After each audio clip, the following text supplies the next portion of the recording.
Ticket करायोसीं उते बि असीं केस खटियोसीं पर बदकिस्मती आहे जो डिपार्टमेंट उनजी तशरी बि पई करे।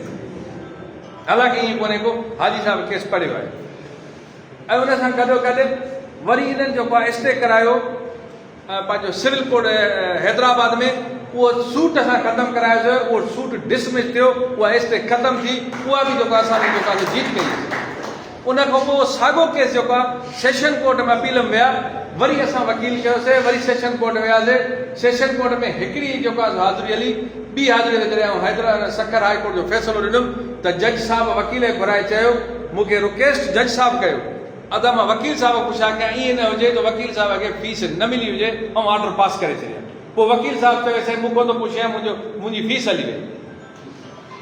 उन्हनि खे फोलियूं कराए घुरायूं अथई, आख़िर उन्हनि चयोसीं असांखे ॿी डेट ॾियो। उन्हनि खे क्लियर चई था जे केस वापसि वठो था त ठीकु आहे, न त आउं जेको आहे सो हीउ केस जेको आहे डिसमिस थो कयां। उन खां पोइ सिकंदर साहिब पाण एप्लीकेशन ॾेई केस वापसि वरितो। उहो ख़ुशीअ में कोन वरितो, जज साहिब क्लियर चयो, माना उहो केस बि असां खटियोसीं। जेकॾहिं हिते हराम पई आहे त उहा डिपार्टमेंट जी आहे।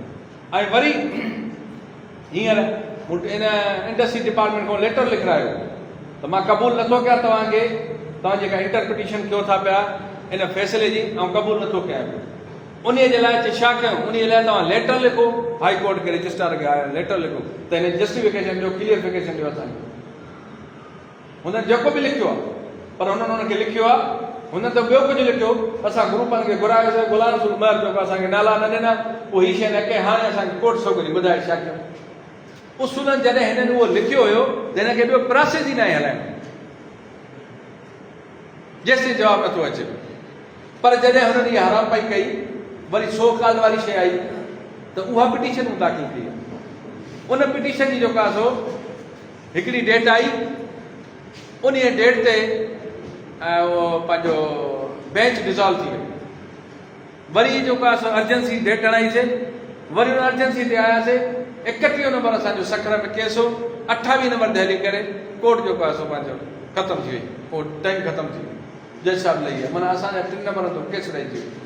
वरी जॾहिं ॿीहर हणायोसीं त वरी जेको आहे सो उहा जेका बेंच आहे, जेका आईनी बेंच में हले थो केस, उहा आईनी बेंच वरी जेको आहे डिज़ोल्व थी वई।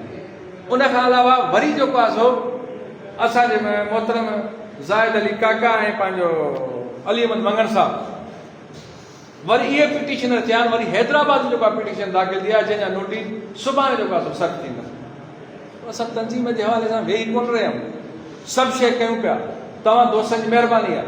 हिन में उहे बि दोस्त वेठा आहिनि, ऐं नाला नथो खणा, मथां कंहिंजा नाला हुन में न अचनि त मायूसी जो शिकार थियनि, पर मूंखे हुन दोस्तनि जी महिरबानी आहे जिन असांखे हिन कोर्ट जे केसनि में मदद कई आहे ऐं मदद कंदा रहनि था। ऐं मूंखे उमेदु आहे ऐं अॼु बि हिते दोस्तनि जेको आहे मूंखे ऐलान कयो आहे त असीं मदद कंदा रहंदासीं। मां स्पेशली साईं मीर हसन महाराज जो नहायत शुक्रगुज़ार आहियां, जंहिं मूंखे हद पैसनि में ॿुधाई आहे। हुन चयो जेको तव्हां हुकुम कयो ऐं मदद करण लाइ घुरकी ज़रूरु तयारु आहे। पर मूंखे इहो यकीन आहे त उहा साॻी मदद मूंखे हैदराबाद बि कंदो, मूंखे ठटियो बि कंदो, मूंखे सिजावल बि कंदो, मूंखे सांगड़ बि कंदो, मूंखे दादू बि कंदो। पर सिंध जो अहिड़ो ज़िलो कोन्हे रहियो। ऐं अहिड़े ई तरीक़े सां जीअं हमेशह चवंदो आहियां त मुंहिंजो मीरपुर शिकारपुर जो ॿियो ज़िलो शिकारपुर मीरपुर मां, उहो त जंहिं वक़्तु बि जहिड़े बि हाल में आउं फ़ोन कंदो आहियां त बाबा मूंखे हीअ 5 मां खपंदा, हुन दोस्तनि जी महिरबानी आहे त उहो उन वक़्तु इहो न पुछंदा कंदा आहिनि त केॾां कंदी।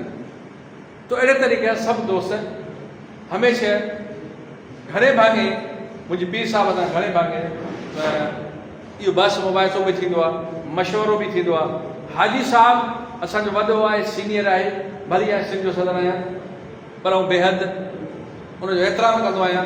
उन एतिराम तहत ऐं हाई साहिब सां, छो त मां मशवरो कंदो आहियां, पोइ कॾहिं ॻाल्हि घटि वधि हाई साहिब सां मां मथां मां उहा टाके ते न करे सघां।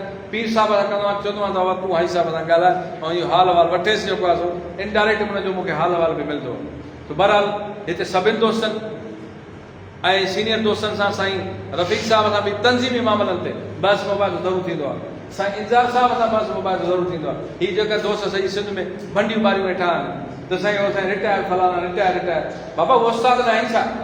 जॾहिं सॼो ॾींहुं तव्हां उन रिटायर जे दर ते गोॾा खोले ऐलान कंदा आहियो, अॼु बि जेको आहे तव्हां ऐलान था कयो त असां फलाणे खे पैसा ॾिना, असां फलाणे खे पैसा ॾिना। बाबा छाजा पैसा ॾिना अथव?